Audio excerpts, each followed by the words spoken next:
कस्बे में सुबह का वक्त था। दुकानों के शटर धीरे धीरे उठ रहे थे।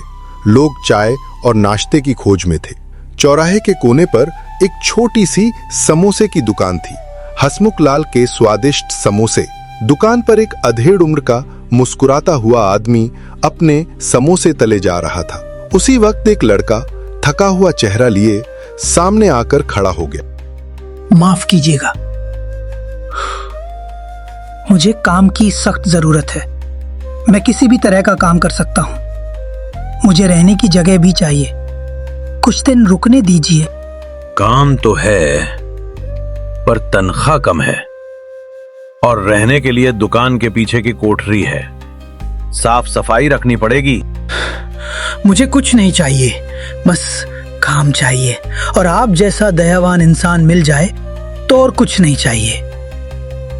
बेटा, ये जमाना लालचियों से भरा पड़ा है, पर तेरी आंखों में कुछ सच्चाई दिखती है। चल, आज से तू काम पर है। आपका बहुत धन्यवाद। मैं आपकी उम्मीदों पर खरा उतरने की पूरी कोशिश करूंगा। नाम क्या है तेरा? मेरा नाम सूरज। तो फिर सूरज, अब मेरी दुकान का उजाला तू ही है। मैं आपकी दुकान को चमका दूंगा हसमुख लाल जी। दोनों की आंखों में उम्मीद और विश्वास की चमक थी।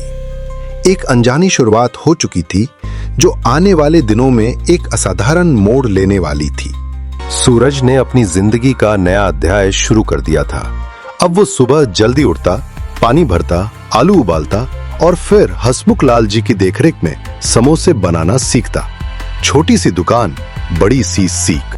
देखो बेटा, समोसा सिर्फ खाने की चीज नहीं है, ये लोगों की भूख से भी ज्यादा उनकी उम्मीद है।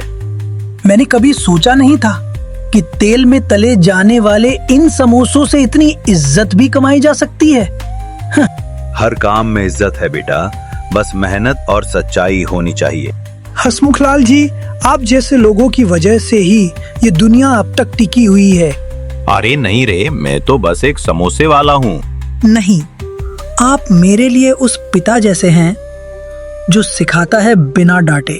पिता बनने के लिए खून का रिश्ता जरूरी नहीं बेटा, दिल का रिश्ता भी गहरा होता है। आज से मैं हर समोसे में आपकी मेहनत और इज्जत का स्वाद डालूंगा। और मैं तुझे हर रोज कुछ नया सिखाऊं। हर दिन सूरज के चेहरे से झलकने लगी थी चमक और हसमुख लाल के समोसों में स्वाद बढ़ने लगा था, क्योंकि अब वहां सिर्फ मसाले नहीं, भावना भी तली जा रही थी। कुछ महीने गुजर गए। वो दिन आ गया था जब सूरज ने खुद से किया वादा पूरा किया। पूरे 10,000 रुपए कमाने का वादा। हसमुख लाल जी, आपके आशीर्वाद से अब मैं पूरे 10,000 रुपए कमा चुका हूँ।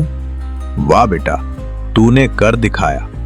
इस उम्र में लोग बहाने बनाते हैं, तूने मेहनत से जीत ली लड़ाई।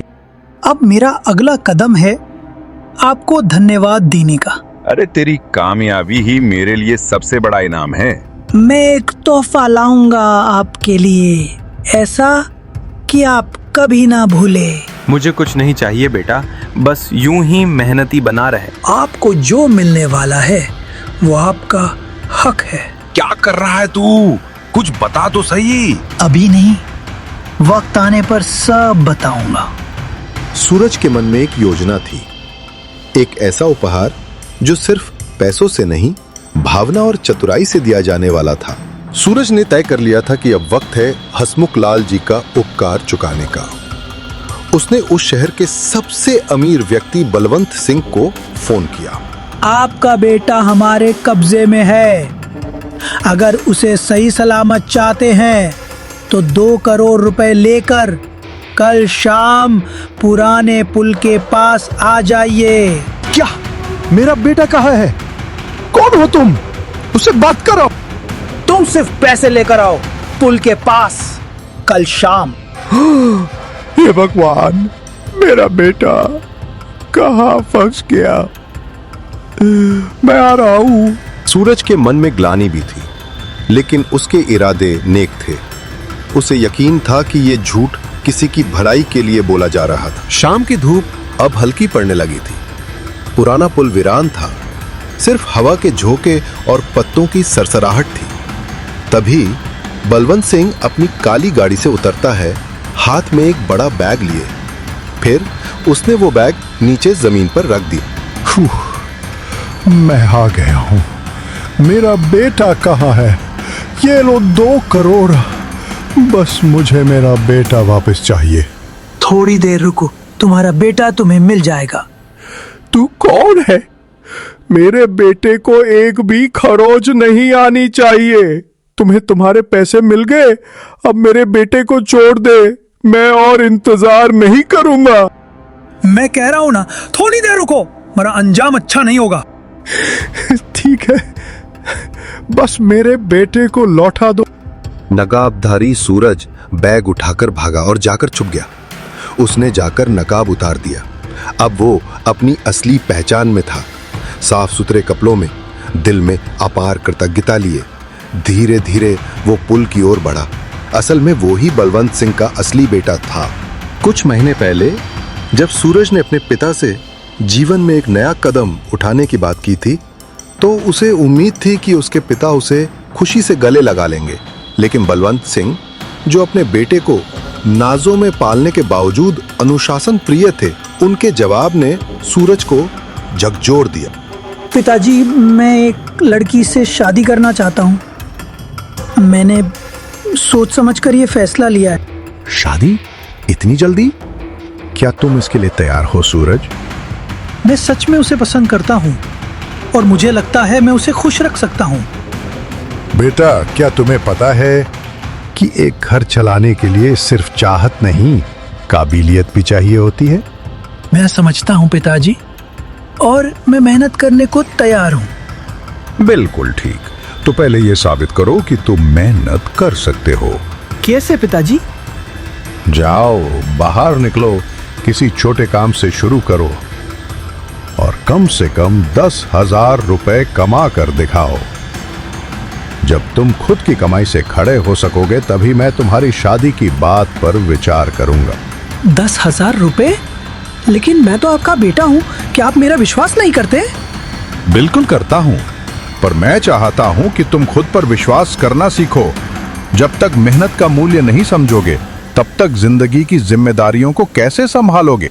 ठीक है पिताजी, मैं आपके सामने साबित करूंगा कि मैं मेहनत कर सकता हूं और काबिल भी हूं। यही वो पल था जिसने सूरज को घर छोड़ने पर मजबूर किया। उसने ठान लिया था कि वो बिना अपने नाम, बिना पहचान, सिर्फ मेहनत के बल पर एक नया सफर शुरू करेगा और अपने पिता के सामने खुद को साबित करेगा। पिताजी, आप यहाँ? सूरज, तुम ठीक हो? मैं तुम्हें ढूंढता रहा। कहाँ थे तुम इतने दिन? पिताजी, मैं ठीक हूँ और मैं आपको दिल से धन्यवाद कहना चाहता हूँ कि आपने मुझे बचाया। बेटा, तुम्हारा सुरक्षित होना मेरे लिए सबसे बड़ी खुशी है। आपके भरोसे और दया से मैं आज यहाँ हूँ। आपने मुझे जीने का मौका दिया। तुम मेरे लिए सबसे बड़ा तोहफा हो मेरे बेटे। मैं बस इतना कहना चाहता हूँ कि मैं आपकी उम्मीदों पर खरा उतरने की पूरी कोशिश करूँगा। तुम पहले ही मेरी सबसे बड़ी उम्मीद हो। उस पुराने पुल के नीचे एक पिता और बेटे के दिल जुड़े थे, बिना शब्दों की नजर और गहरी कृतज्ञता के साथ। सूरज का मन अब पूरी तरह हल्का था और उसे पता था कि सही रास्ता वही है जिसमें मेहनत और प्यार। दुकान का दिन खत्म हो चुका था। सूरज हाथ में एक बड़ा सूटकेस लेकर आया और उसे नीचे रख दिया। उसकी चाल में संकोच था और चेहरे पर गहरी भावनाएं। हसमुख लाल जी तख्त पर बैठे हिसाब किताब में लगे थे, लेकिन सूरज की गंभीरता को देखते ही सब छोड़ दी। हसमुख लाल जी, ये पैसे आपके हैं, पूरे 2 करोड़ रुपए। आपने एक पिता के जैसे मेरी बुरे समय में सहायता की। आप मेरे लिए पिता समान हैं। 2 करोड़? अरे बेटा, ये कहां से आए? तू कौन है असल में? मैंने आपसे झूठ नहीं बोला, पर सच छुपाया था।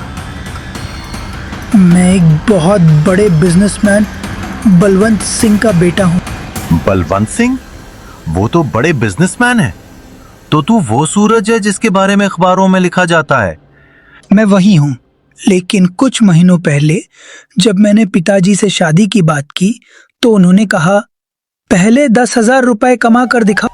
इसलिए तू मेरे पास आया काम करने? हाँ, मैं पहचान छुपा कर आया ताकि मुझे असली जिंदगी का अनुभव हो सके। आपसे बहुत कुछ सीखा। और ये पैसों का नाटक, क्या ये सब तूने अपने पिता को धोखा देने के लिए किया?